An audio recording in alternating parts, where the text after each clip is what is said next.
Welcome to the deep dive. Today we're embarking on an exploration, really getting into an extraordinary collection of sources. They offer this unique window into devotion, transformation, and, well, spiritual leadership. Our main source for this deep dive, it's a really captivating Bengali book called Bhakta Boloy, which translates beautifully, I think, to Circle of Devotees or maybe Garland of Devotees. Mm.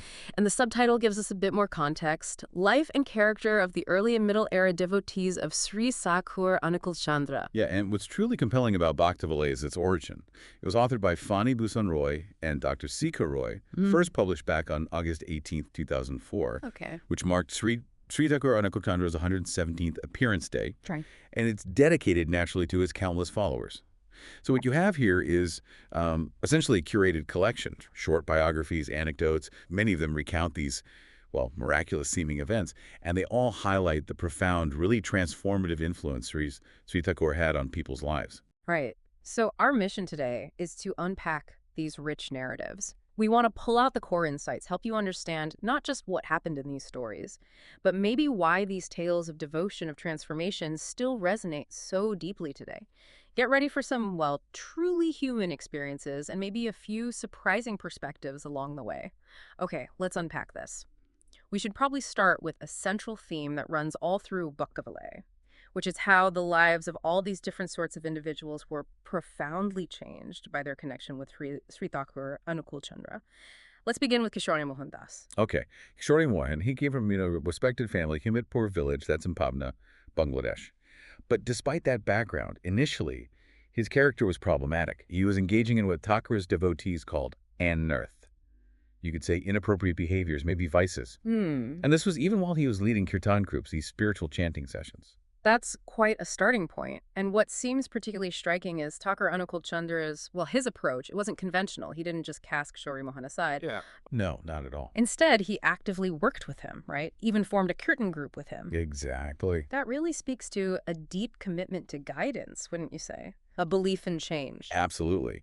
And that commitment led to some really unexpected encounters. There's this powerful story where Paco was attacked by bees, a swarm of bees. Ouch.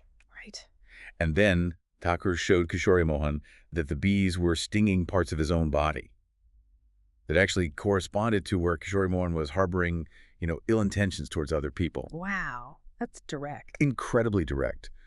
For Kishore Mohan, this wasn't just some metaphor. It was visceral, an external sign of his internal state. It's an example of Thakur creating this undeniable mirror, forcing him to confront his own negativity. Bypassing the intellect, maybe? Precisely. Yeah. Enabling that immediate self-reflection. And it wasn't just about these spiritual confrontations, was it? Thakur also offered very practical support. That's right. We hear about times he just spontaneously gave him money, like 50 paisa, then a rupee for cigarettes. When Kishore Mohan was in a tight spot financially, it shows a kind of holistic care, doesn't it? Even for small, mundane needs. It really does. And beyond the material side, Kishore Mohan also went through significant spiritual development. He described this profound kirtan vision, seeing thousands at Vishwanath temple, Wow. and even entered a trance-like state during kirtan once, had to be revived by Thakur touching his chest. So that connects to the bigger picture then. Spiritual awakening through that connection. Definitely. It shows how that deep personal connection could facilitate these intense, transformative inner experiences. Okay, so from Kishore Mohan's sort of internal journey, let's shift to Anantnath Ray. His story seems to highlight a different side of devotion, more about that unwavering external pursuit of Thakur, especially when facing opposition from family and society back in Pabna. Anantnath's path is absolutely one of immense dedication. He actually left home, faced considerable difficulties, real hardships, but remained completely firm in his goal to reach Thakur. That takes resolve. It does.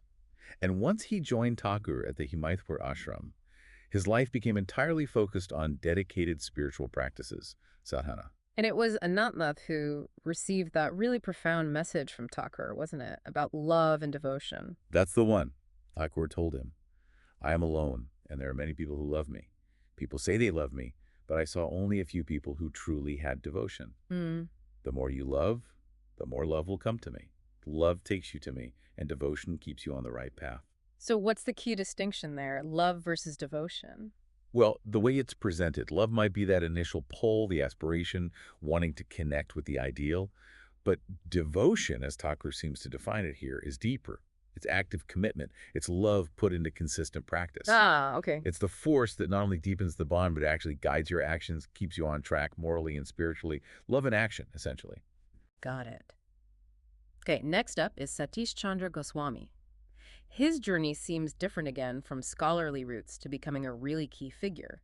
He had spiritual leanings early on, apparently even met Ramakrishna Dev. Yes, that's mentioned. And then he became a very devoted disciple of Thakur. And Satish Chandra's life, well, it's full of these accounts where spiritual power seems to directly impact physical well-being. There's a specific story, quite striking, of him curing someone with cholera, just by holding their hand and singing kirtan. Really? Just like that? According to the account, yes. And another time, he apparently cured a child. It was Kishore Mohan's son-in-law's son who was seriously ill. Severe cough, fever, pneumonia. That's incredible. It highlights that tangible link between, well, faith and healing. Exactly. What's fascinating is how immediate and physical the reported effects were. And his abilities, they weren't just limited to healing, right? The texts mention other phenomena. That's true. There's the story of him transforming plain water into milk for Thakur. Water into milk. So the story goes. And another instance, during a pilgrimage, he was apparently in so much pain he couldn't move. But after a simple command from Thakur, he was able to walk easily. It really pushes the boundaries, this idea of transcending physical limits through sheer faith. It does. But Satish Chandra's impact wasn't just these, let's call them miracles. He played a really significant role in the satsang organization itself. Through his deep faith and, importantly, his selfless service, she lived a long life, passed away at 88. And Thakur's comment then? Thakur remarked, "No one is immortal. Everyone must die." Which puts it all into perspective, right? A philosophical reflection on mortality, even for the deeply devout. Acceptance. Acceptance. Right. Let's move to Durganath Sanyal, an educated administrator from Faridpur, Bangladesh.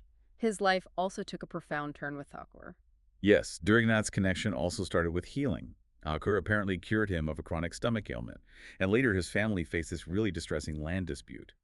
Thakur assured him it would resolve itself without needing direct intervention. So Thakur's influence extended even to these quite worldly problems. It suggests a kind of pervasive spiritual guidance, yes.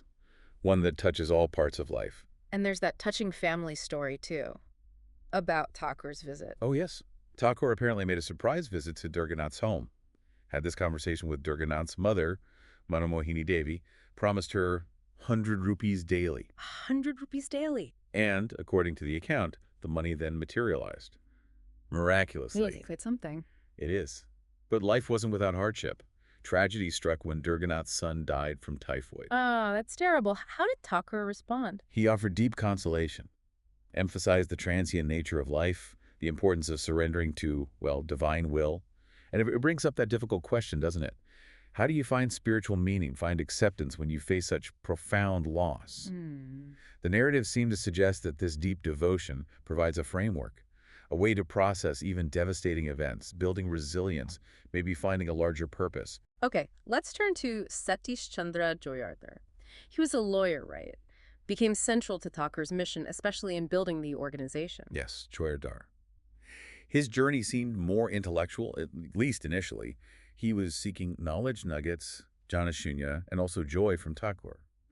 And he played a huge role institutionally, setting up departments at the satsang, ashram, medical, education, mechanical, civil. Wow, quite diverse. Very. Yeah. And he was instrumental in acquiring a large amount of land to 2,000 bighas.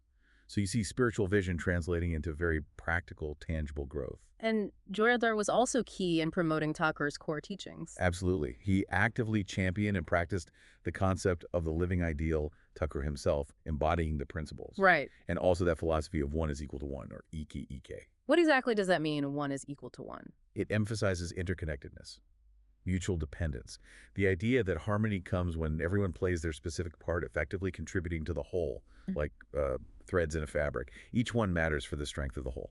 Okay, that makes sense. Interdependence. Exactly. And his dedication went into writing, too. He authored books like Prakrito Dharma, True Religion, and Manostatha Parikrama, Exploration of Psychology. Plus, he was crucial in translating Thakur's messages into English, including the work titled The Message. So he was bridging the intellectual and the spiritual and helping spread the word. Precisely. integrating understanding and practice and making it accessible. Okay, let's move to Sushil Chandra Basu. This is the individual described as having pretty unique prophetic abilities. That's Sushil Chandra, said to have extraordinary vision perceiving past, present, future, prophetic insights. And his own connection with Thakur was apparently solidified when Thakur cured him of a chronic illness. And the train incident, that sounds remarkable. It really does. The story goes that Sushil Chandra foresaw an impending train accident, and he acted on it, managed to get people moved from the specific compartment that would be affected. Saving lives through foresight. That's the account, a compelling example of prophetic vision having a direct physical impact. But interestingly, he didn't fully detach from the world, did he? No, and that's key. Initially, Sushil Chandra apparently wanted to renounce worldly life, become an ascetic. But Thakur advised him against it, told him to fulfill his family duties. Why? Thakur emphasized that true spirituality isn't separate from daily life, it's integrated within it. Ah. It suggests this holistic approach. Devotion isn't about escaping the world, but enriching it through responsibility, through relationships. Right, living in the world, but with that spiritual grounding. Exactly. Okay, finally, let's touch on Byaja Krishna Bhattacharya. A humble individual, but his life also showed profound transformation. Yes, Byaja Krishna. His devotion really deepened significantly after his wife, Sarojini Devi, was miraculously cured of a severe illness by Thakur. So her healing was a catalyst for him. A powerful one, it seems. It cemented his dedication. And the story of her healing itself is quite specific, isn't it? Very. Severe stomach pain, fever supposedly cured instantly just by Thakur's touch. Instantly. Allowed her to eat normally right away, according to the text. It really highlights that idea of the direct, immediate, tangible impact of Thakur's presence. Tangible results. And Birja Krishna then dedicated his life to service. He was instrumental in spreading Thakur's message, especially through kirtan. Also helped acquire land for the ashram. He passed away at 70 back in 1940 BS, leaving this legacy of deep devotion and practical action. Okay, so we've covered quite a few lives there. Keshari Mahan, Anantna, Satish Chandra Goswami, Durganath Jayardar, Sushil Chandra, Biraja Krishna. After diving into all these diverse stories from Bhakta Boloy, what are the big takeaways, the overarching themes? Well, one of the most powerful, I think, is this concept of the living ideal. Sri Thakur Anukulchandra himself was that for his devotees. He didn't just teach principles, he embodied them. Right, he was the example. Exactly. He was the living, breathing demonstration. And, that raises an important question for all of us, doesn't it? What does it really mean to have a living example for guidance, someone showing you the way, versus just relying on abstract ideas or texts? It points to a dynamic personal relationship. And that relationship often happened through Kathopokathon, conversation, dialogue. Yes. Those direct personal interactions with Thakur were clearly crucial, often more impactful, it seems, than formal teachings alone. It was an exchange. A dynamic, reciprocal exchange that seemed to foster genuine change. Then there's that principle, 1 is equal to 1. We touched on it with Jayardar. It really underlines that deep interconnectedness, the mutual dependence we all have. Everyone playing their part. Exactly. Harmony comes when everyone contributes effectively, like those threads in the tapestry, each one vital. And what's also really clear is how spirituality wasn't separate from practical life. Not at all. These stories constantly show devotion wasn't about renouncing the world. It was about transforming daily life, family, work, community into a spiritual practice itself. We saw that with Joyadar's institution building, Sushil Chandra's family duties. Right. It was fully integrated. And finally, you just see time and again the power attributed to faith and selfless service. It was through that unwavering faith in Thakur, coupled with dedicated service, that these people reportedly overcame huge challenges, personal, financial, even health problems. And the support felt very real, very tangible. Extremely. What's remarkable is how practical the transformation often was, moving beyond just abstract spiritual feelings into the concrete realities of their lives. So we've journeyed through these narratives, seen how deep devotion to a living ideal could apparently inspire incredible transformation, these perceived miracles, and the building of a really purposeful community. Yeah, the stories in Bhakta Boloy, they're much more than just history. They're deeply human accounts. They explore that profound impact a spiritual leader can have, making us think about what it really means to live a life of purpose, guided by love, guided by service. And maybe, as you reflect on all this, a question lingers. In our world today, just overflowing with information, what living ideals, if any, do you choose to follow? And how do they shape your own journey, your own transformation? That's a great question to ponder. Thank you for joining us on this deep dive. Until next time, keep exploring, keep learning, and keep seeking those compelling insights that make the world just a little more understandable.